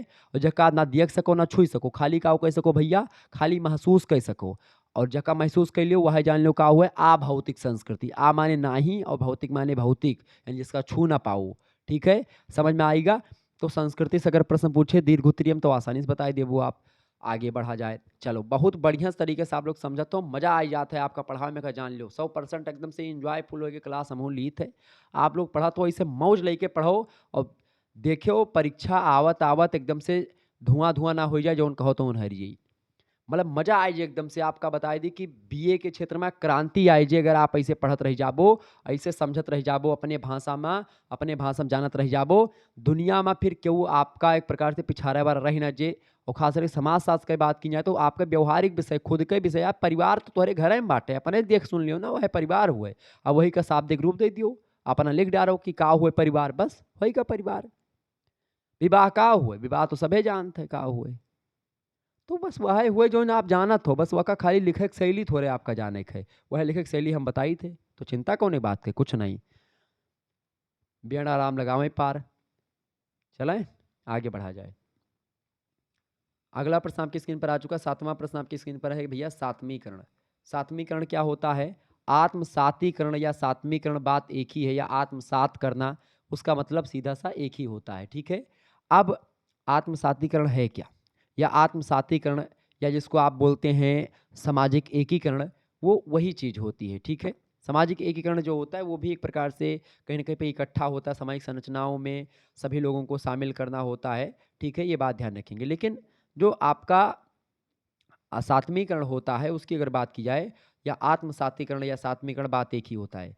गिलिन और गिलिन कहते हैं कि आत्मसात एक प्रगतिशील प्रक्रिया होती है जिसमें व्यक्तियों और समूहों के बीच मतभेद कम होते हैं तथा क्रिया मनोवृत्ति और मानसिक क्रिया में सामान्य हित के प्रति सादर के साथ समानता में वृद्धि होती जाती है। जब व्यक्तियों और समूहों में आत्मसात हो जाता है तो उनके बीच पाए जाने वाले मतभेद समाप्त हो जाते हैं और उद्देश्यों और हितों में समानता आ जाती है। उनके सभी के उद्देश्य इकट्ठा, सभी समूह के उद्देश्य एक हो जाते हैं, उनके हित भी एक हो जाते हैं और ऐसी स्थिति में या ऐसी स्थिति को सामाजिक आत्मसात या आत्मसात सामाजिक या सांस्कृतिक एकीकरण की प्रक्रिया होते हैं। संघर्ष से एकीकरण की ओर बढ़ने का प्रथम चरण व्यवस्थापन होता है और आत्मसात का मार्ग प्रशस्त हो जाता है। इसी प्रक्रिया को आत्मसातीकरण या आत्मसात करना कहते हैं। बोगाडर्स और सरल तरीके से इसकी परिभाषा देते हैं। बोगाडर्स कहते हैं कि सात्वीकरण वह प्रक्रिया है जिसके द्वारा अनेक व्यक्तियों की मनोवृत्तियां एकीकृत हो जाती हैं और इसके फलस्वरूप वे एक संयुक्त स्वरूप के रूप में विकसित हो जाते हैं। बीसेंज और बीसेंज कहते हैं कि आत्मसात एक सामाजिक प्रक्रिया है जिसके द्वारा व्यक्ति तथा समूह भावनाओं, मूल्यों और उद्देश्यों में भाग लेते हुए एक दूसरे के निकट आ जाते हैं। कुल मिलाकर के एक बिखरा हुआ समाज है, उसके मतलब एक समूह है, उसमें कई सारे मतभेद हो गए, कई सारे विचारों में मतभेद हो गए कि भाई वो दूसरे विचार को लेकर के आगे बढ़ रहे हैं, कोई दूसरे विचार को लेकर के आगे बढ़ रहा है। तो ऐसी स्थिति में क्या हो जाएगा, सामाजिक मतभेद हो जाएगा। तो उसी मतभेद को एक करने की प्रक्रिया होती है आत्मसातीकरण। मतलब कि क्या हो, सभी लोग खुद अपने अपने में समझे कि भाई ये सब हमारा ही है, अपना ही है। आत्मसातीकरण की कई विशेषताएं होती हैं, जैसे कि पहली विशेषता होती है भैया सामाजिक सांस्कृतिक प्रक्रिया होती है आत्मसातीकरण। दूसरी बात, आत्मसातीकरण जो होता है ये एक सहयोगी प्रक्रिया होती है, सभी लोग मिलजुल करके काम करते हैं। तीसरी बात है, आत्मसात एक दीर्घकालीन प्रक्रिया होती है, लंबे समय की प्रक्रिया होती है। चौथी बात यह है कि आत्मसात जो होता है क्रमिक परिवर्तन की एक प्रक्रिया होती है, इसमें कोई उबड़ खाबड़ चीज़ें नहीं होती हैं, एक क्रम से होता है, जो कुछ चीज़ें होता है वो एक सीरियल से होता है। पांचवी बात होता है, आत्मसात जो होता है एक असमान प्रक्रिया होती है। इसके अलावा आत्मसात व्यक्तिक प्रक्रिया होती है और सामाजिक प्रक्रिया होती है। ये कई विशेषताएं आप लिख सकते हैं। कुल मिलाकर के आत्मसात में कई सारे तत्वों को आपको ध्यान में रखना पड़ता है। सातवीं कड़ में आपको व्यक्तियों के अंदर सहिष्णुता होनी चाहिए, सबसे पहली बात। दूसरी बात, समयिकता और सामाजिक संपर्क होना चाहिए एक दूसरे में। जब तक सामाजिक संपर्क और समयिकता नहीं होगी तब तक एक दूसरे के विचारों को लोग फॉलो नहीं करेंगे, मानेंगे नहीं। ठीक है। तीसरी बात ये होता है कि समान आर्थिक अवसर होना चाहिए, सभी को बराबर की हिस्सेदारी, सभी को सामाजिक अवसर मिले, सामाजिक और सांस्कृतिक और आर्थिक अवसर की प्राप्ति हो, आवागमन के साधनों के सुविधा उच्च हो, ठीक ठाक हो, अंतर्विवाही एक प्रकार से चीज़ें हो, सम्मिश्रण हो, सभी लोग आपस में मिले रहें, समान समस्याएं हो सभी की, तभी तो एक एक होकर के सभी लोग अपनी बातों को रख पाएंगे। और सबसे महत्वपूर्ण बात जो होती है वो भाषा होती है। आपकी अगर भाषा एक होगी तो कोई भी जो आप कोई भी आप अगर विरोध कर रहे हैं, कोई भी आप जो है क्या कर रहे हैं, कोई भी चीज़ अगर आप कर रहे हैं तो सबसे इम्पोर्टेंट बात होती है आपकी भाषा अगर एक होगी, एक दूसरे के विचारों को जब आप सभी लोग जान पाएंगे तभी सारी चीज़ें व्यवस्थित हो पाएंगी और एक प्रकार से आत्मसातीकरण हो पाएगा या सात्मीकरण हो पाएगा। ठीक है, आगे बढ़ते हैं और भी चीज़ों को जानने का प्रयास। आठवां क्वेश्चन आपकी स्क्रीन पर आ चुका, फटाफट से आप देखने का प्रयास करेंगे। सामाजिक नियंत्रण क्या होता है, फटाफट से आप बताएंगे। सामाजिक नियंत्रण किसे कहते हैं, इंपॉर्टेंट प्रश्न है आपकी परीक्षा की दृष्टि से, फटाफट से आप बताने का प्रयास करेंगे। सामाजिक नियंत्रण किसे कहते हैं भाई? सामाजिक नियंत्रण की अगर बात करें तो सामाजिक नियंत्रण जो होता है वो खास करके समाज शास्त्र की आधारभूत अवधारणाओं में से एक अवधारणा होती है। सामाजिक नियंत्रण को अंग्रेजी में बोलते हैं सोशल कंट्रोल। क्या बोलते हैं भैया? सोशल कंट्रोल, यानी समाज में कैसे कंट्रोल करना है लोगों को। ठीक है, मतलब समाज में लोग एक प्रकार से क्या करें क्या नहीं करें, गलत करें तो उनको कैसे रोका जाए, यही होता है सामाजिक नियंत्रण। सामाजिक नियंत्रण की परिभाषा दी है गुरविच और मूर ने, पार्सन्स ने भी दी है, अकबर निमकाफ ने भी दिया है, टालकट पार्सन्स ने दिया है, अलग अलग विद्वान ने दिया है। कुल मिलाकर के सामाजिक नियंत्रण की परिभाषा को दिया पार्सन्स ने, कहा कि सामाजिक नियंत्रण जो होता है वह सामान्य प्रक्रिया है जिसके द्वारा अपेक्षित व्यवहार व किए गए व्यवहार के बीच में अंतर को कम से कम किया जाता है। जबकि गुरबिच और मूर कहते हैं कि सामाजिक नियंत्रण का संबंध कुछ मूल्यों व मान्यताओं से होता है जिनका पालन करने से समाज में संतुलन बना रहता है तथा सामाजिक नियंत्रण का कामकाज में एकता और एक रूपता बनाए रखना होता है। ठीक है, अकबर और निमकाप कहते हैं कि सामाजिक नियंत्रण वह प्रक्रिया या फिर वह साधन है जिसके द्वारा समूह सामाजिक मानदंडों के विचलन को सीमित करता है कि भाई आप ये कर सकते हैं, आप ये नहीं कर सकते हैं।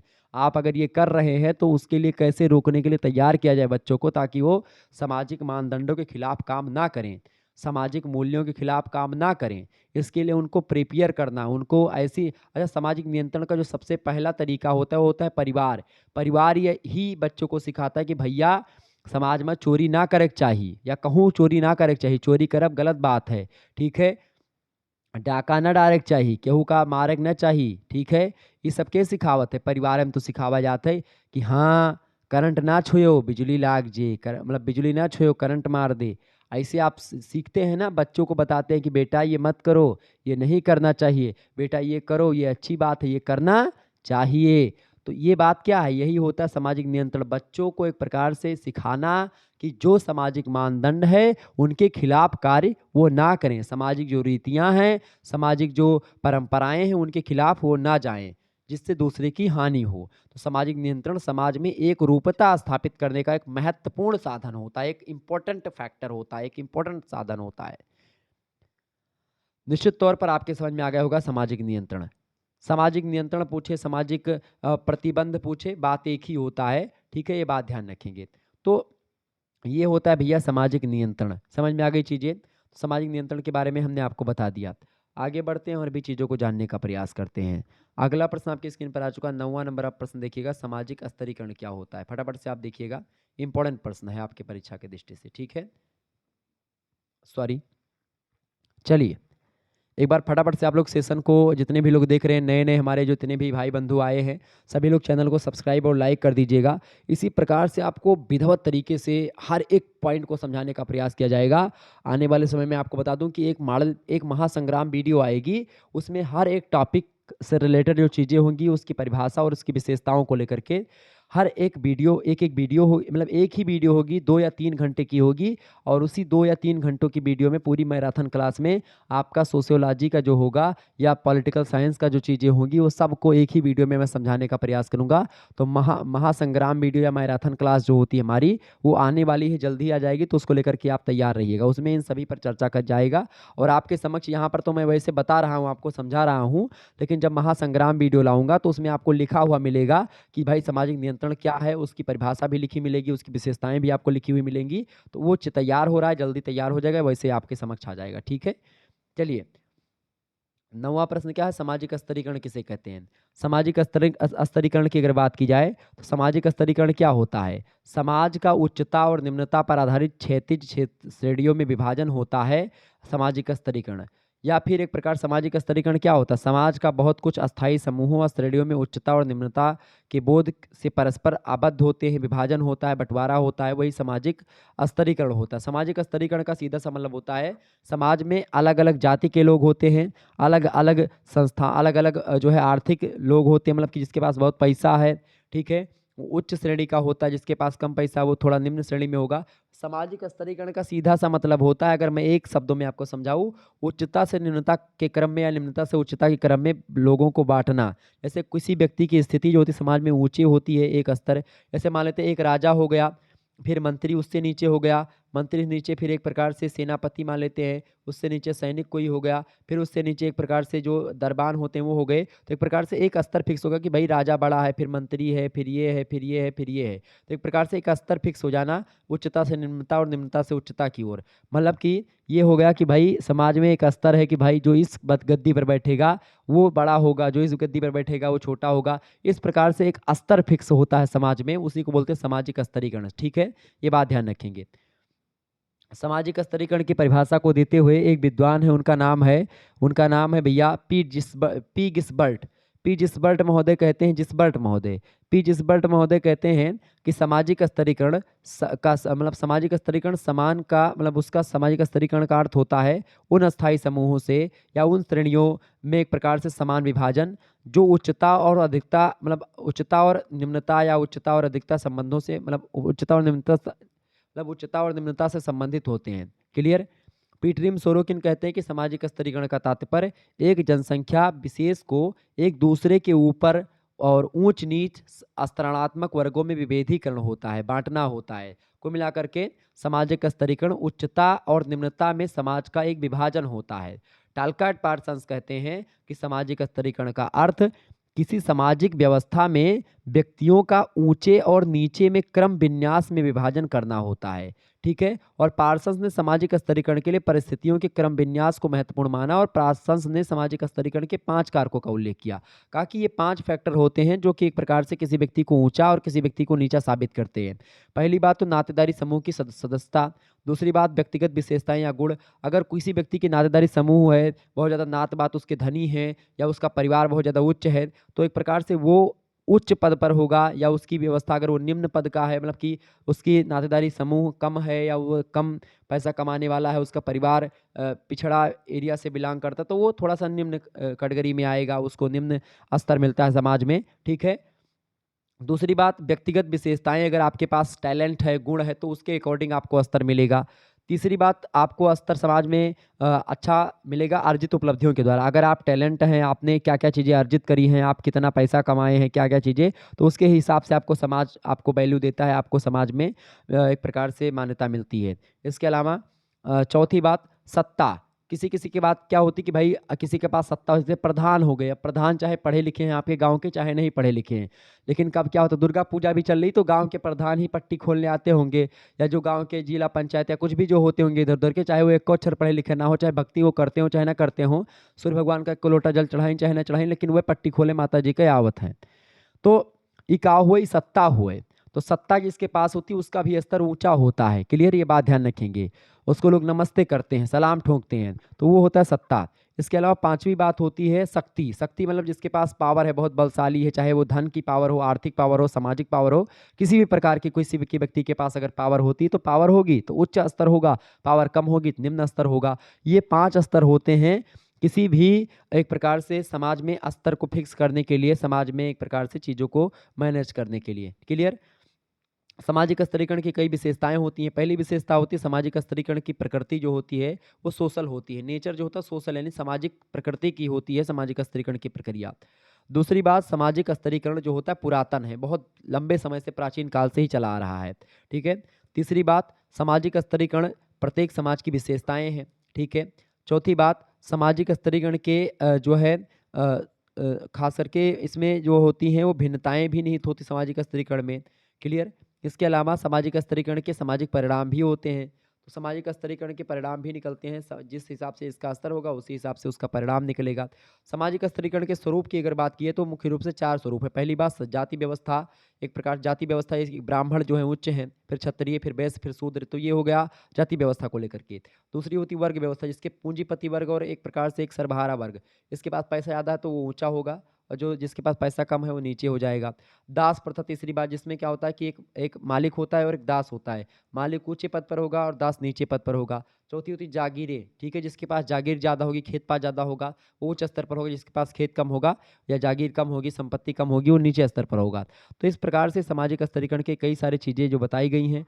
अच्छा, सामाजिक स्तरीकरण के और भी कई आधार होते हैं, जैसे कि आयु हो गया, लिंग हो गया, आप महिला हैं पुरुष हैं, आपकी उम्र कितनी है, इसके अलावा आपका प्रजाति क्या है, इसके अलावा आप आध्यात्मिकता में कितना विश्वास रखते हैं, इसके अलावा संपत्ति का आधार होता है आपके पास कितना धन है, आपका जन्म किस कुल में हुआ है, आपका रक्त संबंध क्या है, आपकी धार्मिक योग्यता क्या है, आपकी शारीरिक योग्यता क्या है, आपकी बौद्धिक योग्यता क्या है। इन सभी के अकॉर्डिंग जो होता है समाज में आपका स्तर फिक्स होता है। ये बात ध्यान रखेंगे। तो ये हो गया आपका सामाजिक स्तरीकरण। अगला क्वेश्चन आप देखेंगे, 10वां क्वेश्चन आपकी स्क्रीन पर आ चुका है, सामाजिक गतिशीलता क्या होती है। देखिए, अभी तक ये इतने टॉपिक, जितने भी 9 टॉपिक हमने बताए, ये जान लीजिए 9 दीर्घ उत्तरीय, 9 लघु उत्तरीय, 9 अति लघु उत्तरीय प्रश्न आपके समाप्त हो गए हैं। ठीक है, बहुत ही विस्तार से हमने चर्चा करा हुआ है। क्लियर। सामाजिक गतिशीलता कैसे कहते हैं भैया, सामाजिक गतिशीलता, गतिशीलता का मतलब क्या होता है, गतिशीलता इसका मतलब होता है स्थान या स्थिति में परिवर्तन होना। यानी जब भौगोलिक या भौतिक दृष्टि से स्थान परिवर्तन होता है तो इसे भौगोलिक गतिशीलता बोलते हैं। जब यही चीज जो होता है व्यक्ति या समूह में सामाजिक स्थान या परिस्थिति में परिवर्तन होता है तो उसको सामाजिक गतिशीलता बोलते हैं। वास्तव में व्यक्ति अथवा समूह की परिस्थिति में होने वाला परिवर्तन ही सामाजिक गतिशीलता होता है। एक समाज से दूसरे समाज में जाना, एक स्थान से दूसरे स्थान पर जाना सामाजिक गतिशीलता कहा जाता है। एक समूह से, एक समुदाय से, एक संस्था से, एक समिति से दूसरे समिति, दूसरे संस्था, दूसरे समुदाय में जाना सामाजिक गतिशीलता हो जाएगा। ठीक है। सामाजिक गतिशीलता की परिभाषा को अलग अलग विद्वानों ने अपने अपने हिसाब से दिया है। उसमें नाम आता है मिलर और बुक का, नाम आता है पेट्रिम सोरोकिन का, एंथनी गिडेंस का। तो इन सभी लोगों ने परिभाषा दी है, जिसमें मिलर और बुक महोदय कहते हैं कि सामाजिक गतिशीलता व्यक्तियों या समूहों का एक सामाजिक ढांचे से दूसरे सामाजिक ढांचे में संचलन होता है। जबकि पीटरिम सोरोकिन कहते हैं कि सामाजिक गतिशीलता का अर्थ सामाजिक समूहों तथा स्तर के पुंज में किसी व्यक्ति का सामाजिक स्थिति से दूसरे सामाजिक स्थिति में पहुंचना या पहुंच जाना होता है। एंथनी गिडेंस कहते हैं कि समाज में व्यक्तियों का समूहों से भिन्न सामाजिक आर्थिक स्थानों में गमन को सामाजिक गतिशीलता कहते हैं। मतलब व्यक्ति की परिस्थिति और भूमिका में होने वाला परिवर्तन ही सामाजिक गतिशीलता होता है। व्यक्ति की स्थिति जो थी उसमें परिवर्तन हो जाए, व्यक्ति की परिस्थिति जो थी उसमें परिवर्तन हो जाए, व्यक्ति की जो भूमिका थी यानी उसका जो रोल था समाज में उसमें परिवर्तन आ जाए, या व्यक्ति जिस स्थान पर रहता था उस स्थान से अलग चला जाए, व्यक्ति जिस सिचुएशन में था उस सिचुएशन से अलग हो जाए, तो वो सारा का सारा परिवर्तन जो होता है सामाजिक गतिशीलता ही कही जाती है। ये बात ध्यान रखेंगे। सामाजिक गतिशीलता की बात की जाए, सामाजिक गतिशीलता की कई सारी विशेषताएं होती हैं। जैसे पहली विशेषता अगर आपसे पूछे तो क्या लिखेंगे, सामाजिक गतिशीलता एक सार्वभौमिक प्रक्रिया होती है। सामाजिक गतिशीलता क्या होती है भाई? यूनिवर्सल एक प्रकार से एक प्रक्रिया होती है, मतलब ये सतत प्रक्रिया होती है, हमेशा चलने वाली प्रक्रिया होती है, हमेशा से रही है प्रक्रिया ये, एक शाश्वत प्रक्रिया है, सत्य प्रक्रिया है। दूसरी बात, सामाजिक गतिशीलता सामाजिक परिस्थिति में परिवर्तन होना होता है। सामाजिक सिचुएशन या सोशल जो सिचुएशन होती है, ठीक है, सामाजिक परिस्थिति जो होती है उसमें जब परिवर्तन होता है तो उसको सामाजिक गतिशीलता बोलती है। तीसरी एक प्रकार से विशेषता इसकी ये है कि सामाजिक गतिशीलता एक जटिल प्रक्रिया होती है। कैसी प्रक्रिया भैया? एक जटिल प्रक्रिया होती है, सरल प्रक्रिया नहीं है सामाजिक गतिशीलता। सामाजिक गतिशीलता एक जटिल या कठिन प्रक्रिया होती है। चौथी बात, परिवर्तन समाज में व्यक्ति और समूह दोनों अथवा दोनों में से किसी एक की परिस्थिति में होता है, चाहे व्यक्ति की स्थिति में परिवर्तन हो या एक प्रकार से परिस्थिति में परिवर्तन हो, और चाहे व्यक्ति पर्टिकुलर व्यक्ति में परिवर्तन होगा तो भी सामाजिक गतिशीलता बोला जाएगा, अगर किसी समूह में परिवर्तन होता है तो भी सामाजिक गतिशीलता बोला जाएगा, मैंने पहले ही आपको बताया। इसके अलावा पांचवी विशेषता सामाजिक गतिशीलता की यह है कि यह परिवर्तन समय के अंतराल में होता है, मतलब एक प्रकार समय बीतते बीतते होता है, समय लंबा लगता है इसमें परिवर्तन होने में, तो परिवर्तन जो होता है ये समय के अंतराल में होता रहता है, तो ये होता है एक प्रकार सामाजिक गतिशीलता। सामाजिक गतिशीलता को आंद्रे बेताई ने दो प्रकार से बांटा है, एक उदग्र गतिशीलता होती है और एक क्षैतिज गतिशीलता होती है।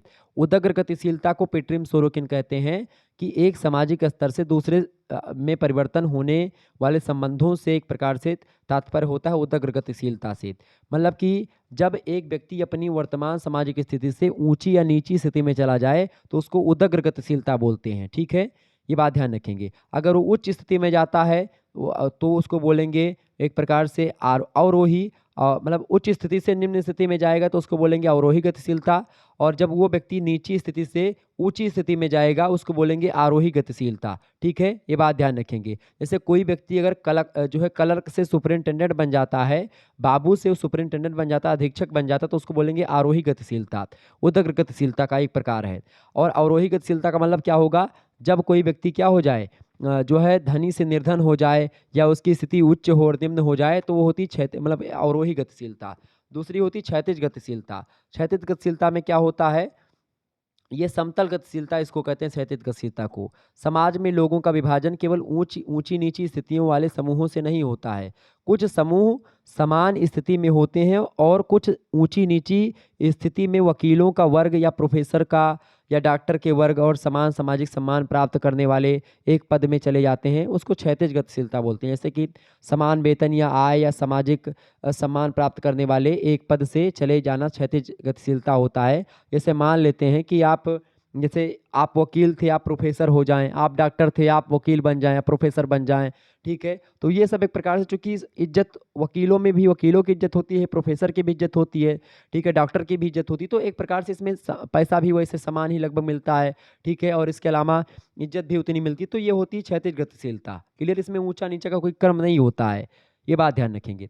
सामाजिक गतिशीलता जो होती है कई कारणों से हुई है, चूंकि औद्योगिक विकास हुआ है, वैज्ञानिक आविष्कार हुआ, इसके कारण समाज से लोग बदले हैं, सामाजिक गतिशीलता बढ़ी है। शिक्षा का प्रसार हुआ, श्रमिकों का शोषण हो रहा था, उच्च पद पाने की इच्छा को लेकर के सामाजिक गतिशीलता बढ़ा, अर्जित गुणों में वृद्धि हुई, इसके कारण सामाजिक गतिशीलता का कारण बढ़ा। तो ये सब सामाजिक गतिशीलता के कई कारण हैं। सामाजिक गतिशीलता के बारे में सारे पॉइंट्स आपके क्लियर हो गए होंगे। तो आइए आगे हम चर्चा करते हैं लघु उत्तरीय प्रश्नों पर। देखिए लगभग आपका यहाँ पर 1 घंटे की क्लास हो चुकी है। बाकी जो क्लास होगी वो मैं बाद में करवाऊँगा। हालाँकि आप प्रश्नों को देख लीजिए। इन प्रश्नों को लेकर के नेक्स्ट वीडियो जब आएगी तो उसमें हम इन चीज़ों पर चर्चा करेंगे। ठीक है? केवल 5 प्रश्न आपको करने होते हैं खंडवा से। 200 शब्दों में 1 प्रश्न का उत्तर आपको लिखना है, ये बात ध्यान रखेंगे। सामाजिक विभेदीकरण, देखिए पहला प्रश्न आपकी स्क्रीन पर आ चुका है। 8 क्वेश्चंस आपको दिए जाते हैं लघु उत्तरीय में, केवल 5 प्रश्न आपको करने होते हैं, ये बात ध्यान रखेंगे। प्रश्न है आपका, सामाजिक विभेदीकरण से आप क्या समझते हैं? सामाजिक विभेदीकरण जो होता है उसके बारे में हम चर्चा करें। चूंकि सामाजिक विभेदीकरण एक तटस्थ प्रक्रिया है, एक सर्वव्यापी प्रक्रिया है, एक स्वाभाविक प्रक्रिया, अवैयक्तिक प्रक्रिया है। विभेदीकरण में व्यक्तिक चेतना का समावेश भी होता है।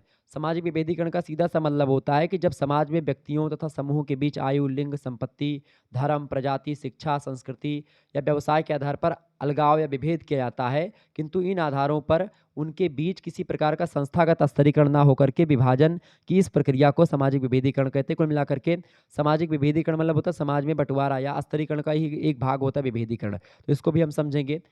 आगे देखिएगा अगला प्रश्न, दूसरा नंबर, सामाजिक मानदंड या सामाजिक मूल्य से आप क्या समझते हैं? चर्चा करूंगा मैं सामाजिक मानदंड और सामाजिक मूल्यों पर। ठीक है, सेपरेट वीडियो आएगी तो उसमें मैं चर्चा करूंगा। सामाजिक मूल्य क्या होते हैं जानते हैं? सामाजिक मूल्य जो होते हैं किसी के शिक्षा मतलब किसी के शिक्षा उद्देश्यों को व्यक्त करना वस्तुतः शिक्षा मूल्यों को व्यक्त करता है। ओटावे कहते हैं कि मूल्य वे विचार होते हैं जिनके लिए मनुष्य जीते हैं, ठीक है? कुल मिलाकर के मूल्य जो होते हैं वो एक प्रकार से एक वैल्यू जिसको आप बोलते हैं उसी को मूल्य बोलते हैं, ठीक है? मानदंड जो बोलते हैं समाज में आप क्या कर सकते हो, क्या नहीं कर सकते, वही सामाजिक मानदंड होता है। सामाजिक मूल्यों से सामाजिक मानदंड का निर्धारण होता है कि भाई आप क्या समाज में कर सकते हैं, क्या नहीं कर सकते हैं। तो जो समाज में आप कर सकते हैं, क्या नहीं जो कर सकते हैं वो मूल्यों के अनुसार होता है, जो नहीं कर सकते सामाजिक मूल्यों के खिलाफ होता है। मानदंड जो होता है समाज में समय के साथ-साथ विकास होता है उसका। औपचारिक मानदंड भी होते हैं, अनौपचारिक भी होते हैं, तो ये सब होते हैं, इनके बारे में हम चर्चा करेंगे। क्लास बड़ी लंबी हो जाएगी अगर मैं इन चीज़ों पर चर्चा करूँगा। और चूँकि मैं अगर तीव्र गति से बताऊँगा तो शायद आपकी समझ में ना आए, लेकिन अगला जो मॉडल पेपर होगा उसमें मैं इन प्रश्नों को अति लघु उत्तरीय में रखूँगा और जो है कुछ प्रश्नों को लघु उत्तरीय में रखूँगा, तो उसमें मैं ऐसा कोशिश करूँगा कि लघु उत्तरीय और दीर्घ उत्तरीय इन सभी पर चर्चा हो। हालाँकि दीर्घ उत्तरीय को लेकर के सेपरेट वीडियो आपकी आती रहेगी। बाकी एक मैराथन क्लास या महासंग्राम क्लास मैं लूँगा, उसमें समस्त टॉपिक की वीडियो आपको एक ही वीडियो में मिल जाए, मतलब समस्त टॉपिक का एक प्रकार से जो लेक्चर होगा एक ही वीडियो में आपको मिल जाएगा, उसमें मैं सब पर चर्चा कर दूँगा। अगला क्वेश्चन आपकी स्क्रीन पर आ चुका है। तीसरा नंबर प्रश्न है, सामाजिक संरचना क्या है, जनरीतियाँ और रूढ़ियों में क्या अंतर होता है, फटाफट से आप बताएंगे। बहुत महत्वपूर्ण प्रश्न आपकी परीक्षा में आएगा, इस प्रश्न पर भी मैं चर्चा करूंगा जल्द ही। चौथा क्वेश्चन आपकी स्क्रीन पर आ चुका, परिस्थिति क्या है और भूमिका क्या है। परिस्थिति और भूमिका से पिछले वर्ष से ही लगातार प्रश्न पूछा जा रहा है, तो परिस्थिति क्या होती है और भूमिका क्या होती है, यानी कि परिस्थिति और भूमिका जो होती है इसको लेकर के सेपरेट वीडियो भी मैंने बनाई हुई है, लेकिन फिर से मैं इस पर चर्चा करूंगा और विस्तार से बताऊंगा इस पर, ठीक है? तो आप अगले मॉडल पेपर के लिए तैयार हो जाइएगा। लगभग 3 से 4 या 5 दिनों में दूसरा मॉडल पेपर इसका आ जाएगा। क्लियर? ये बात ध्यान रखेंगे। तो इस प्रकार से आपको मैं एग्जाम पॉइंट ऑफ व्यू से इस तरीके से पढ़ाऊंगा कि आपको किसी भी प्रकार का कोई दिक्कत ना हो, कोई टेंशन ना हो। पांचवा प्रश्न, सामाजिक सहयोग या संघर्ष से आप क्या समझते हैं, फटाफट से आप बताएं।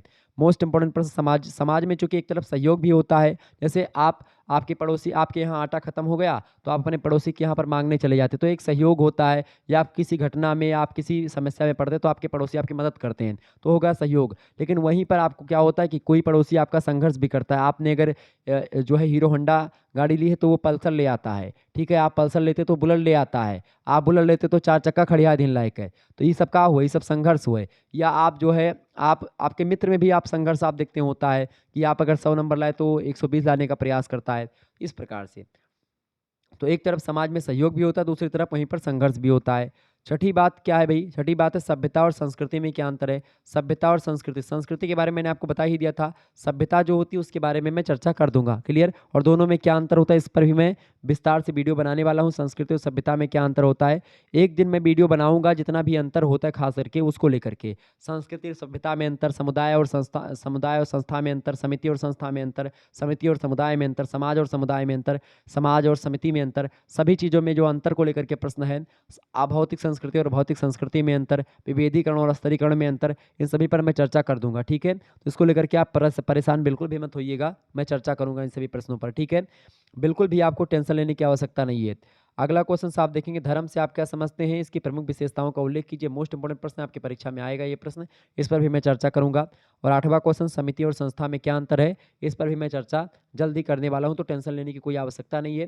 वैसे समिति और संस्था की अगर बात की है तो इसके अंतर को शायद आप, अगर मैं आपको बताऊं तो आप समझ लीजिए। देखिए समिति जो होती है, समिति का तात्पर्य मानव के समूह से होता है और इसमें सदस्यता का बोध होता है, जबकि संस्था नियमों और कार्यपालिका का संकलन होता है, कार्य प्रणालियों का संकलन होता है, इसमें पद्धति का बोध होता है।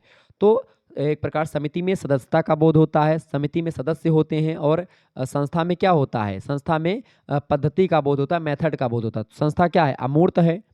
संस्था क्या होती है भैया, अमूर्त होती है, और समिति मूर्त होती है, पहला अंतर। दूसरा अंतर, संस्थाएं क्या होती हैं, समितियां मूर्त होती हैं, समितियां आपको दिखेंगी। आप दुर्गा पूजा समिति आप देख पा रहे होंगे कि भाई कौन कौन लोग जुड़ा हुआ, कैसे कैसे हैं।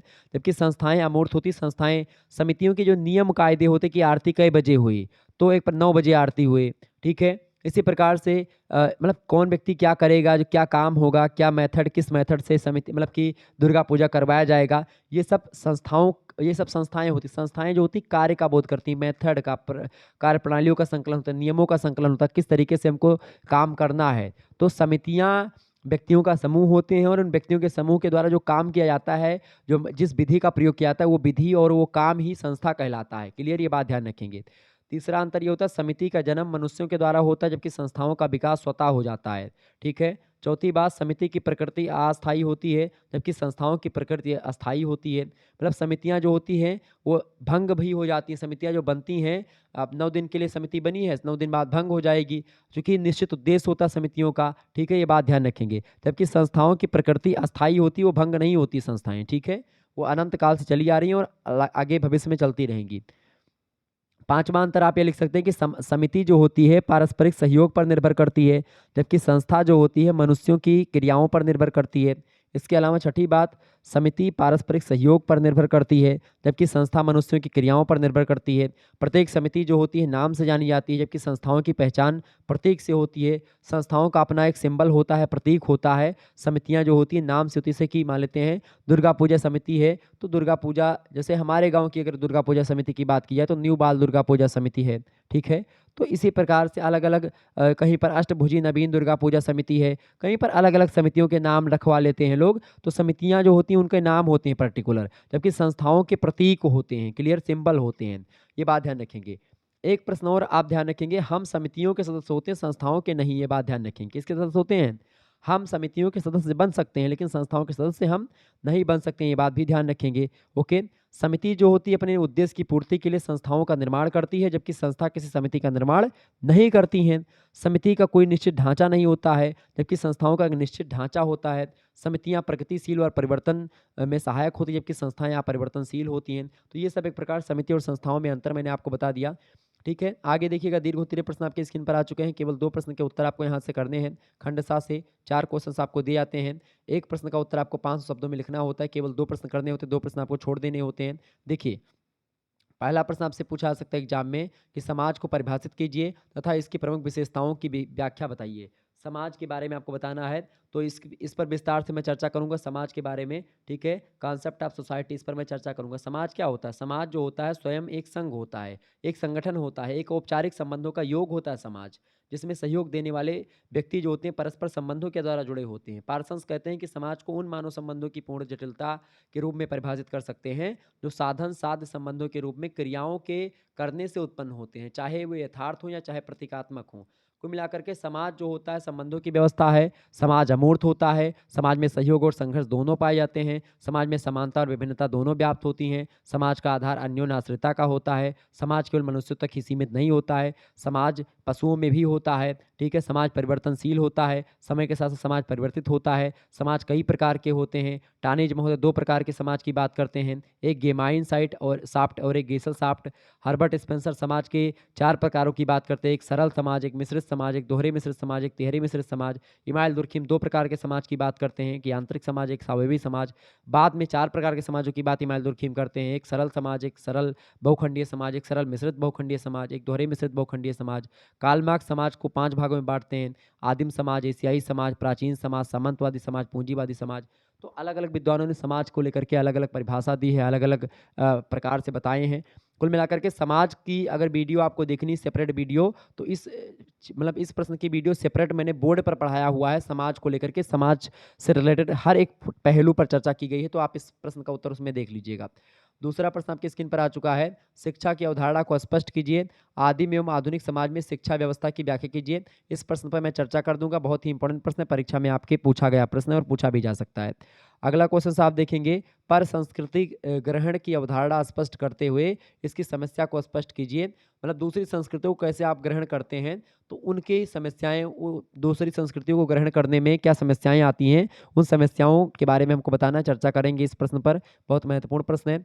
अगला प्रश्न आपसे बन सकता है, समाजशास्त्रीय परिप्रेक्ष्य को परिभाषित करते हुए विभिन्न सामाजिक विज्ञानों से संबंधों को स्पष्ट कीजिए। मोस्ट इंपोर्टेंट प्रश्न आपकी परीक्षा में आ सकता है, तो इस प्रश्न पर भी मैं चर्चा करूंगा। तो दीर्घ उत्तरीय प्रश्नों को लेकर के जो है 1-2 वीडियो ऑलरेडी अवेलेबल हैं, और भी वीडियो जल्दी आपके समक्ष आती रहेंगी, तो आप सभी लोग चैनल को सब्सक्राइब कर दीजिएगा। इसी प्रकार सोशियोलॉजी का, जैसे आज आप लोगों ने देखा, पॉलिटिकल साइंस का, इकोनॉमिक्स का, साइकोलॉजी का, हिस्ट्री का, हिस्ट्री में 2 मध्यकालीन इतिहास और मतलब प्राचीन इतिहास दोनों का आएगा, ठीक है? ये बात ध्यान रखेंगे। इसके अलावा आप देखते हैं भूगोल का हो गया, हिंदी का हो गया, सभी का आपके समक्ष आता रहेगा, चिंता करने की आपको आवश्यकता नहीं है। हर एक सब्जेक्ट का एक प्रकार से मॉडल पेपर आपके समक्ष आएगा, होम साइंस का आएगा, ठीक है? इसके अलावा दर्शन शास्त्र का मैं भी दूँगा, मतलब सभी सब्जेक्ट को आपको यहाँ पर मॉडल पेपर मिलेगा और चैप्टर वाइज़ वीडियोज़ भी मिलती रहेंगी। तो आप प्लेलिस्ट में आप ज़रूर देखें, जो भी वीडियो होगी प्लेलिस्ट में आपको इंक्लूड कर दी जाएगी, तो आप वहाँ से देख सकते हैं।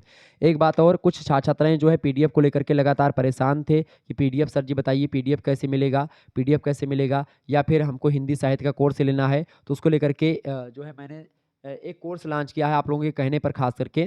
तो आप में से जिसको भी लेना है आप वो ले सकते हैं, बाकी यूट्यूब पर मैं बिल्कुल पढ़ाता रहता हूँ, बिल्कुल फ्री में, कोई दिक्कत की बात नहीं है।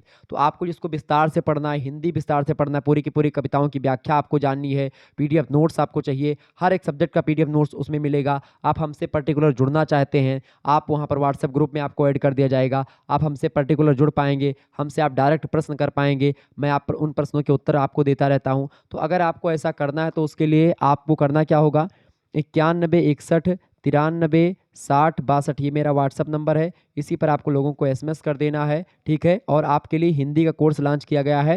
हिंदी का कोर्स हिंदी के कोर्स के साथ-साथ आपको उसमें सोशियोलॉजी, पॉलिटिकल साइंस, हिस्ट्री सभी की जितनी भी क्लासेस होंगी वहाँ पर आपको मिलती रहेंगी ग्रुप पर। और पीडीएफ नोट्स भी जो होंगे वो आपको ग्रुप में सेंड कर दिए जाते हैं। तो अगर आपको ऐसा चाहिए तो आपको एक मैं क्यूआर, जैसे आप व्हाट्सएप पर एसएमएस करेंगे कि सर जी हमको हिंदी साहित्य बीए फर्स्ट सेमेस्टर का कोर्स चाहिए। तुरंत आपके पास एक स्कैनर सेंड किया जाएगा, उसी पर आपको मात्र ₹100 पे करके आप यूपीआई माध्यम जो भी चलाते हैं, गूगल पे, फ़ोन पे, आप करवा सकते हैं किसी दूसरे से भी या खुद भी कर सकते हैं। आप बस सेंड करके स्क्रीनशॉट उसका सेंड कर दीजिएगा हमारे पास। उसके बाद में आपको ऐड कर दिया जाएगा, ठीक है? ग्रुप से ऐड कर दिया जाएगा और जितनी भी क्लासेस हो चुकी हैं हिंदी की, वो भी आपको मिल जाएँगे और जो भी आगे क्लास होगी वो मिलेगी। वीडियो लेक्चर बहुत सारे उसमें आपको मिल जाएँगे और पीडीएफ नोट्स आपको मिल जाएँगे। तो अगर आप में से किसी को लेना तो ले सकते हैं। इसके अलावा geography, political science, history, sociology सभी के भी नोट्स आपको कोर्स में मिलते रहेंगे। और सबसे मज़ेदार बात ये है कि आप 5th सेमेस्टर से लेकर के मतलब लास्ट सेमेस्टर तक, यानी कि 6th सेमेस्टर तक आप हमसे जुड़े रहेंगे।